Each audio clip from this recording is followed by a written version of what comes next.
Tuwang-tuwa at naghihiyawan pa ang mga tropa ni Alfie.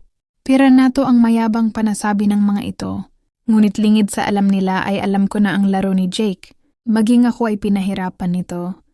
Kahit nilaro-laro niya lang ang laban namin kagabi at nangyari na nga ang hindi inaasahan nila Alfie at ng mga tropa niya, isang panalo lang pala ang ibibigay sa kanila ni Jake. Nagtapos ang laban sa score na 4-0 in favor of Jake. Tinanong ko sila Alfie kung nais pa nilang bumawi pero wala nang ilalabas na pera ang mga tropa niya. Hindi naman sila maaring maglaro ng walang pera dahil hindi yun papayagan ni tatay. Sa huli ay umuwing luhaan sila Alfie at mga tropa niya. Grabe Jake, di kinaya ni Alfie ang tumbok mo. Napakatagal na ding lumalaro nun sa money game sad ko. Nakachamba lang Lenlen. Naku, hindi yun chamba magaling ka talaga. Hindi nga kita natalo eh. Kaya mas magaling ka pa din talaga sa ad nito. Maging si tatay ay napabilib ni Jake at hindi rin niya inaasahan na ganun katibay ang tumbok nito. Pero syempre ako pa din ang mas magaling pagdating kay tatay. Naglaro pala kayo kagabi, tanong ni tatay. Opo tito, kaso 3 beses ako tinalo ni Leblen sa ad ni Jake. Abay syempre itong kinakapatid mo ang pambato dito. At wala pang katapat ang tumbok nito ang pagmamalaking sa ad ni tatay. Sumang-ayon naman si Jake sa sinabi ni tatay. Kinagabihan matapos maghapunan ay sa bilyaran ulit kami tumambay ni Jake. Maaga pa rin kasi kami nagsara dahil masakit pa din daw ang ulo ni tatay. Dahil sa pagkakainom nila Tito June, gusto daw magpahinga ng maaga ni tatay. O Jake, Lenlen, wag na kayo gano magpuyat ha. Matulog na din kayo maya-maya sa ad ni nanay. 8:00 na ng gabi at nasa silid na si tatay ng mga oras na yon.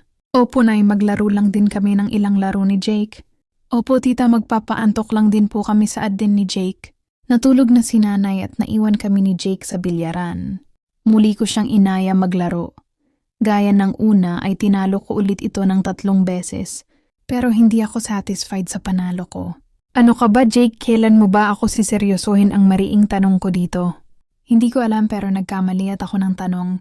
Babaguhin ko sana ang tanong pero agad din siyang sumagot. Ang totoo Lenlen, gusto ko na talaga magseryoso kaso baka masaktan na naman ako. Uy, grabe ang hugot ah. Bilyar lang ang pinag-uusapan natin? Ibig kong sabihin kailan mo siseryosohin ang laro. At alam ko naman na pinagbibigyan mo lang ako na manalo. Ang nakangisi. Pero naikilig kong sabi. Ganun? Kala ko kasi tinatanong mo kung kailan kita siseryosohin eh. Gusto na nga kasi kitang seryosohin sa ad. Nito, bigla akong namula sa sinabi na yun ni Jake. Ang totoo ay kilig na ako at ang hirap pigilin nun lalo na't gustong gusto ko din talaga siya. Pero pinilit kong itago. Tol, hindi tayo talo ha ang may angas na sa ad ko. Hindi ko alam kung bakit ba bigla na lang ay naging ganito kalakas ang loob ni Jake. Ganong napakatahimik nito sa pagkakakilala ko. Lumapit ito sa akin at hinawakan ang mga palad ko. Napatras ako ng bahagya at napasandal ang likod sa siding ng bilyaran. Hindi ako matangkad gaya ni Jake, kaya sakto na maisasandal ang ibaba ng likod ko. Hindi ko alam ang plano ni Jake. Nakayuko ito at nakatitig sa akin habang haplos ang 2 kong palad. Pagkakalito ang hatid sa isip ko ng mga titig na iyon. Nang mas lumapit pa ang mukha niya sa mukha ko ay natunugan ko na ang nais niyang gawin. Nagtatalo ang isip ko, hindi ito maari. Isa akong tomboy. At yun ang pagkakakilala sa akin. Kaya hindi ko maaring payagan si Jake. Pero kung tatanggi ako ngayon, may pagkakataon pa kaya na maulit ito, baka sa susunod ay mawalan na ng lakas ng loob si Jake. Dahil sa pagkalito ay pumikit na lang ako. Hindi ko na alam ang nangyari. Hindi ko na matamdaan kung paano nagsimula. Basta ang alam ko ay namalayan ko na lang ang sarili ko na nasasarapan sa halik ni Jake. Papa Torjak. Nasasarapan ako kaya lumalaban ako. Sa utak ko ay mali pero iba ang idinidikta ng katawan ko. Ang mga labi ko na sumasabay sa ritmo ng labi ni Jake. Iyon ang una kong halik kaya wala akong alam kundi sundan ang galaw ng kanyang bibig. Nagiging maalab na yon at nadadala na ako ng tuluyan. Ngunit bigla akong natauhan ng maramdaman ko ang biglang pagpiga ni Jake sa aking dibdib. Naitulak ko siya ng malakas at agad akong kumawala. Gago ka Jake. Gago ka, saad ko sabay talikod at diretso sa loob ng bahay. Agad kong tinungo ang aking silid at nilock ang pinto. Agad akong nahiga pagpasok sa silid. Naiinis ako kay Jake. Naiinis ako sa sarili ko. Hindi ko alam kung kanino ako dapat mainis. Bakit ganun si Jake? Bakit ang bilis niya? Hindi ako handa at hindi ko inaasahan. Pero masarap, oo masarap at hindi ko yun itatanggi. Masarap ang labi niya, masarap ang halik niya. Ang totoo ay gusto ko pa, pero bigla akong napahiya sa aking sarili. Naiinis ako kay Jake hindi dahil ayaw ko sa ginawa niya. Naiinis ako dahil binigla niya ako. Habang inaalala ang mga halik niya at ang pagpiga niya sa dibdib ko, ay nakadama ako ng init. Hindi ko alam kung init ba ng silid dahil hindi ko pa nabuksan ang aircon. O baka init ng katawan dahil nadala ako sa init ni Jake. Napahawak ako sa aking kasalanan at banayad ko hinaplos iyon. At ng gabing iyon ay ang unang beses na ginawa ko ang bagay na makakapagpaligaya sa aking sarili. Matapos nun ay nakatulog na ako. Hindi ko na alam kung ilang oras akong nakatulog pero nagising ako ng madaling araw at nakadama ako ng uhaw. Bigla ko ding naalala si Jake. Hindi ko na nga pala naituro kay Jake ang tutulugan niya. Biling kasi ni nanay na sa silid na nasa bandang likuran ng bahay ko patulugin si Jake. Naayos na yon at nilinis ni nanay. Dahil inilaan talaga yon ni tatay para sa mga bisita o kamag-anak na nais magstay sa bahay. Paglabas ay makikita ang sofa na mahaba na nakatalikod sa pinto mismo ng aking silid, kaya hindi ko kita kung may nakahiga ba doon. Dahan-dahan akong lumapit dahil yun lang ang naisip kong maaring higaan ni Jake ng gabing iyon. Hindi naman yun papasok basta-basta sa isang silid para matulog. Nang malapit na ako ay naaninang ko nga na may nakahiga doon at nakakumot iyon at nakahiga ng patagilid. Patay ang ilaw kaya medyo madilim, pero aninag naman ang tao na nakahiga. Dahan-dahan kong tinungo ang switch ng ilaw at nang mabuksan ko, ay nagulat ako dahil may gumagalaw sa bandang ibaba ni Jake. Mabilis iyon at kita ko kahit nakatakip ng kumot. Parang alam ko na ang ginagawa niya. Jake, Sadko? Napahinto iyon nang madinig ang boses ko at biglang inalis ang pagkakatalakbong. Nagulat pa ito nang makita ako at alam kong napahiya. Alam niya kasing nakita ko ang ginagawa niya. Sorry, Lenlen. Gusto kong tumawa pero pinigil ko dahil ayaw ko mapahiya pa siya ng husto. Ano ka ba, Jake? Ba't ka nagsosorry? Kasi nakita mo eh. Di ba normal lang naman yan sa lalaki? Tumango lang ito at yumuko. Tsaka dun ka nga pala pinapatulog ni tatay sa dulong silid. Hindi ko na lang naituro sa'yo kagabi, sa ad ko. Uminom lang ako saglit ng tubig at saka inaya ko siya upang samahan at ituro ang tutulugan niya. O ayan na Jake, dyan ka na matutulog palagi habang nandito ka sa bahay sa ad ko.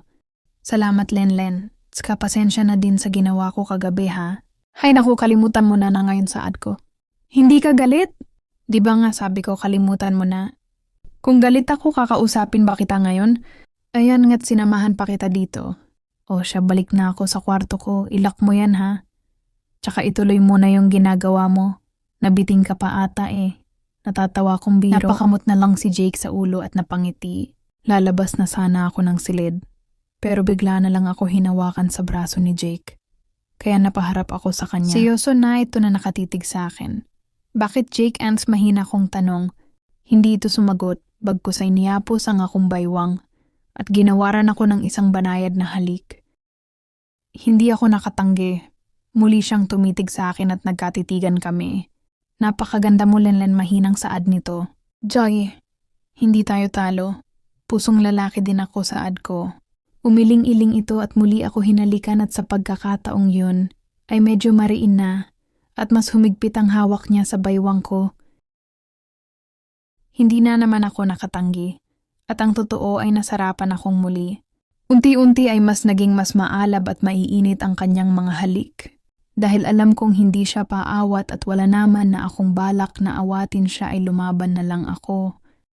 Lumaban ako ng mainit at maalab na halik. Pinagbigyan ko siya sa gusto niya at pinagbigyan ko din ang aking sarili. Dahil hindi ko na din maitatanggi sa kanya na gustong gusto ko din ang mga halik niya. Sa palagay ko ay bistado na talaga ako ni Jake. Kilos lalaki at pormang lalaki lang ako. Pero sa puso ko ay babaeng babae ako. At patunay ang nadarama kong init ngayon. Tiwala si tatay kay Jake at alam ni tatay ay pusong lalaki ako. Kaya tiwala din siya na hindi ako mahuhulog sa isang lalaki. Ngunit andito ako ngayon kasama ang isang lalaki at nasasarapan sa halik nito. Hindi ko alam kung ano pa ang mga gagawin ni Jake pero nakahanda na ako. Hindi ko na siya pipigilin pa. Napakainit na din ng aking pakiramdam. Hindi na namin napigilan pa ni Jake ang aming mga damdamin. Parehas kaming nagpatibuwal sa malambot na kama at pinagsaluhan ng masarap na putahe na unang beses ko palang matitikman. Hindi ko alam kay Jake kung iyon din ang una niyang karanasan, pero wala na din akong pakialam. Gusto kong siya ang makauna sa akin. Gusto kong sa kanya isuko ang bataan. Jake, please wag mong biglen. Ikaw ang una dyan. Pakiusap ko pa kay Jake nang bago niya pasukin ang yunggib ng ligaya. Napangiti si Jake dahil sa sinabi ko. Don't worry, I'll be gentle, saad pa niya. Isang impit na daing at ilang pafak ng luha ang patunay na ako ay nasaktan. Gago ka talaga, Jake. Sorry, Len, saad niya kasunod ng mariing halik na sinabayan ng banayad na pag-ulos. At pakiramdam ko ay parabang napunit ang aking buong pagkatao. Naibaon ko tuloy ang aking kuko sa likod niya habang dahan-dahan siyang umaayuda. Masakit sa umpisa pero habang tumatagal, ay nawawala ang sakit at unti-unting napapalitan ng sarap. Sarap na hindi ko kayang ipaliwanag. Ganito pala ang pakiramdam. Masarap palang maging isang tunay na babae. Iyon ang aking nasabi ng tuluyan nang mawala ang sakit. At walang kapantay na sarap na ang pumalit. Salamat, Len ha. Ako pala ang una, saad ni Jake habang kami ay nakahiga at magkayakap.